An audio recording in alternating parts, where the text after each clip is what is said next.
Consumerism is getting out of hand.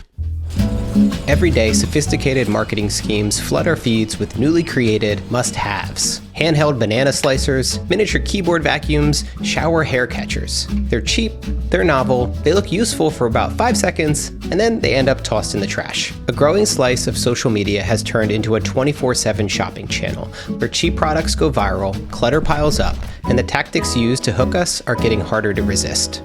This video is sponsored by Squarespace. I'll share more about why I use them for all my websites later.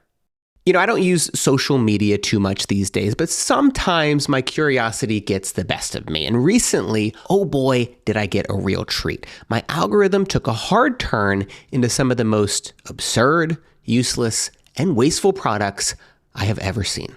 Suddenly, my feed was a parade of contraptions. A designer cover for your trash bin, a wheel-spun bread cutter, detachable wine glass stems, an egg yolk separator shaped like a basketball hoop, and decorative toilet seat covers.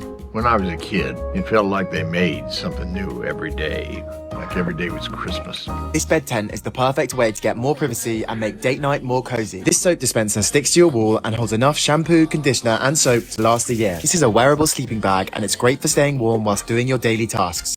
What the f***? A wearable sleeping bag. It's called a jacket. You're looking for a jacket.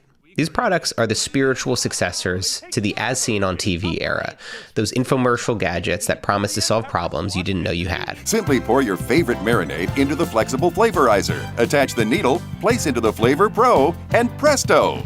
Back then, they were quirky, cheap, and sold through 2 a.m. infomercials with a toll-free number. And despite the terrible production value and gimmicky sales techniques, they worked. I couldn't believe how juicy these burgers came out.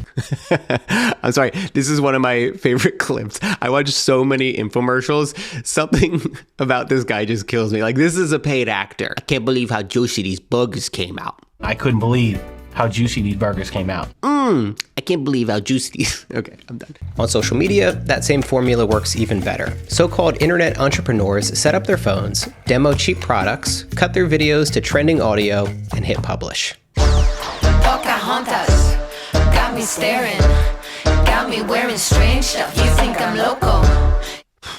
I gotta say, you know, I was a skeptic at first, but then I got this and I just realized how valuable this could be for everyone, from smoothie shop owners to rabbis looking to increase their productivity. These short clips are made for the algorithm. They're unique, visual, and pitched like magic solutions to frustrating problems in your life. And the sellers hit every psychological trigger they can to get you to buy. Novelty, scarcity, social proof, low-cost impulse buying, and that oddly satisfying feeling that makes you want to watch again and again. Short form, instant gratification, one-page checkouts, Apple Pay, Google Pay, bundles, FOMO. These are all the things that get people riling, boom, checkout. It's not that people are stupid. These tactics are engineered to bypass our rational decision-making. Okay, maybe people are a little bit stupid. It turns out a swipeable video is far more powerful than a 30-minute infomercial. It's bite-sized, shareable, hypnotic to watch, and since buying is easier than ever, this stuff is selling like hotcakes. Speaking of hotcakes, grab this portable hotcake maker now for 50% off in the next week.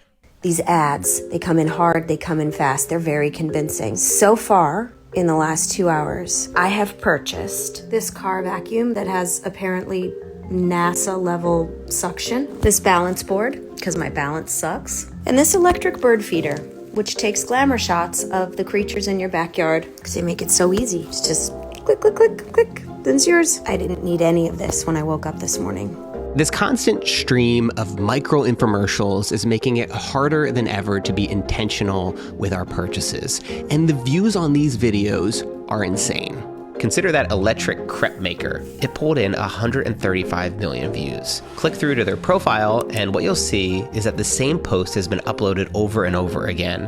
They're fishing for another algorithmic hit. For sellers, this is just a numbers game. Most posts get tens of thousands of views. Some take off and get millions. And those kinds of numbers can translate into some serious money. But who's really behind these accounts? How do they make money? And how does the whole operation actually work? So the internet has a long history of people turning to get-rich-quick schemes to make a living, all from the comfort of their bedroom. Except now it's getting easier and easier to do. And as the systems and tools for selling get easier, more and more people are trying to strike gold with cheap disposable products on social media. There are a couple different models that people are using to make money from these shitty products. One of the lowest effort and easiest to get into is affiliate marketing. With affiliate marketing, a seller shares a special link to a product and earns a small commission each time someone uses that link to make a purchase, because that link uniquely tracks which sale came from them. Grabbing attention, views, and clicks becomes the heart of their business. They create content designed to drive traffic and sales, whether it's a YouTube video, a blog post, or a boosted Instagram reel highlighting a product's supposed benefits. I've been doing affiliate marketing for a couple years now, and without lifting a finger, there's content that I've made a few years ago that's still making me hundreds or thousands of dollars every month from a single piece of content. Amazon runs the largest, most sophisticated affiliate program in the world, with over 900,000 affiliates globally. In the right niche, those small commissions can add up. Categories like home and beauty can pay rates of up to 8 to 10% per sale. Take the Instagram account, The Sisters Shoppers, with over 750,000 followers. Their page is filled with nearly 800 posts, each sharing a product they find on Amazon that are, according to them, must-haves. Like this nugget ice maker, this pizza storage container, and this drink dispenser. You know, must-haves. Because we've all felt the strain of lifting the milk out of the fridge, twisting the cap, pouring it on our cereal, and putting it back in the fridge. They post a new product almost every day. Many of the videos rack up millions of views, with thousands of people in the comments asking for the link, which, by the way, triggers an automated system that instantly sends you a DM with the creator's unique affiliate link. I don't think affiliate marketing by itself is inherently bad. I use affiliate links sometimes when I recommend a book, a product, or a service that I find valuable. Most creators that I know do the same as a way to earn supplemental income. This year, I've made about $150 on average per month from it, most of it coming from a video I did in April where I recommended one of my favorite self-help books of all time, The Courage to be Disliked. This income helps pay our grocery bills, but nothing crazy. And that's because I don't push it or optimize for sales. It's not my business model. What's happening with these must-have accounts is different. It's very unlikely that they're sharing products that they use or find helpful. What's more likely is that they're actively hunting for items that they think will go viral and generate commissions. This is an entire system designed not around recommending genuine products or sharing things that you actually use and find value in, but around manufacturing artificial needs, trying to get people to buy things so then you can make money. And this model is really just the tip of the iceberg for online sellers. Affiliate marketing might get you a 10% cut, but with a little extra effort, some sellers go even further. They source cheap products from factories in China, set up an online store, mark up the price 10, 20, even 60 times the cost, and run the same viral playbook. Welcome to the cutthroat world of dropshipping. Dropshipping is an e-commerce model where you run an online store, but don't keep any of the products in stock yourself. When a customer places an order, the details go to a third-party seller who packs and ships the product directly to the customer on your behalf. You make money by charging the customer more than you pay the supplier, keeping the difference as profit. You can literally run the entire operation from your bedroom without ever touching inventory. Here's how it typically works. You find your next viral product by searching AliExpress. Maybe this elegant toothpick dispenser. You order a sample from the supplier to film content with. Then you set up an online storefront. From there, you launch content, creating satisfying videos of the bird-grabbing toothpicks with trending audio. Most likely, you then boost it with paid advertising. Next, you fulfill orders using a dropshipping app to send each order automatically to the supplier, who ships the product straight to your customer, and then finally, you repeat the same process with other shitty products. This model takes some more upfront work, building a website and creating a brand, but the payoff can be much bigger. The Instagram account Olivia Finds, with more than 391,000 followers, promotes a different product in every post. At first glance, the account looks similar to the affiliate marketing example I showed earlier. A handheld mop, a bed tucker, a rocking footrest. Just place it under your desk and rest your feet on it. The key difference with this model, though, is that each of these products are sourced from AliExpress. It took me about 2 seconds to find the original listed products. So Olivia sells the hand mop for $34.42, but it actually cost $1.68 on AliExpress. The bed tucker sells for $14.94 and costs $3.13. And the rocking footrest, man, that thing looks awesome. That sells for $49.41, but actually costs $7.31. Those are some pretty big markups. As one retired dropshipper, Thomas Despin, put it in a Medium article, we basically mark up a product anyone can find, ship it slower than any one of the major e-commerce players, and we call this a business. Now you might be thinking, come on, Matt, people aren't actually buying this stuff. There's no way. I mean, it's obviously just a bunch of crap. But then you look at the comments and you see so many people commenting the word foot over and over and over again. By the way, for a limited time, if you comment foot below this video, I'll send you a picture of my foot. At this point, you know that I'm not a fan of useless products that serve no purpose. So if I were going to build a website using Squarespace, my sponsor for this week's video, this is what I definitely wouldn't do. I wouldn't invent a product called the self-stirring spatula for times when stirring your homemade curry is just too much for your wrist. I wouldn't go to Squarespace to grab the brilliant domain stircrazyspatula.com. I wouldn't use Squarespace's new Blueprint AI website builder to fill in the details for this completely pointless product and have a full site set up in minutes. And I definitely wouldn't set up an online store, launch a blog, and manage analytics, all while my dinner stirs automatically in the background.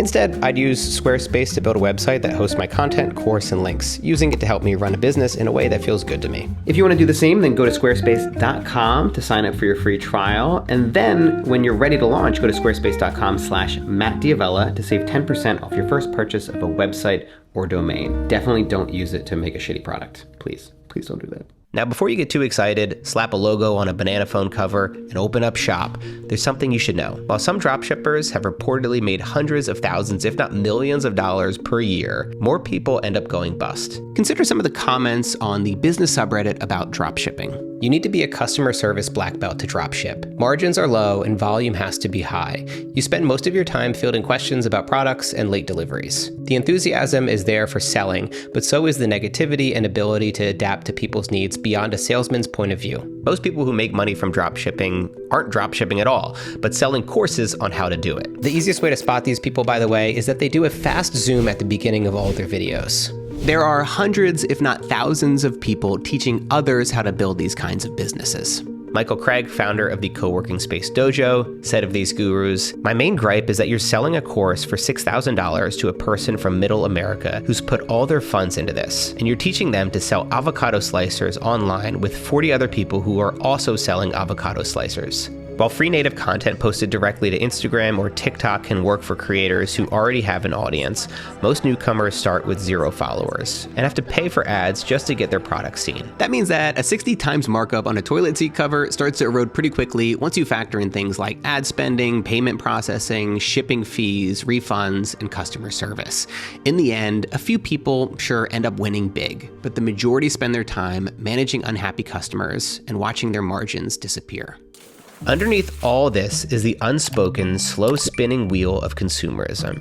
It's the undercurrent of the entire system. The conversation in these communities is all about making money and nothing about how they're making money. It's never about ethics or what's right, or the fact that the ads they're buying are hunting people from site to site, hammering them with ad after ad, trying to get them to buy another useless product. Millions of products flood Temu, Amazon, Alibaba, and AliExpress every year. It's a constant conveyor belt of shit in, shit out. It fills our homes, gives us a flicker of satisfaction, and then gets shoved into a drawer or tossed in the trash. As one expert in the documentary Buy Now, The Shopping Conspiracy pointed out, you can't just throw something away. There's no magical place called away. It all ends up somewhere. Landfills, incinerators, or oceans. But I also understand that some people watching this are starting to feel a little bit jaded about saving the environment. We don't really feel this need or personal responsibility to save the planet when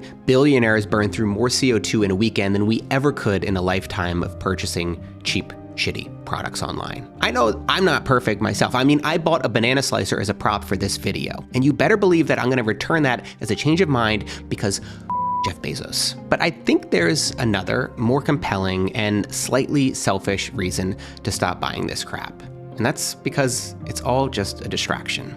It eats your money, your space, your attention, and it trains you to chase the next must-have instead of appreciating what you already have. It's hard to live slowly and intentionally when you're being hit from every angle, but you still get to decide how you spend your time, your money, and your attention. Having less, and more importantly, wanting less, frees up space in your home and in your mind, making it a little easier to focus on what genuinely makes you happy.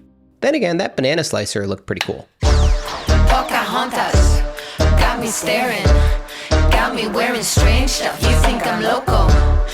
So I've been having a lot of fun diving into these topics, and I'm going to do more of them. I've got so many ideas, but I also know that with the lack of time that I spend on social media, I could use your help. So if you've got a video idea or a topic that you want me to cover, or something that you want me to look into, I've opened up a new tip line. Just shoot me an email at justthetip@mattdiavella.com. Thanks for watching, and I'll see you next time.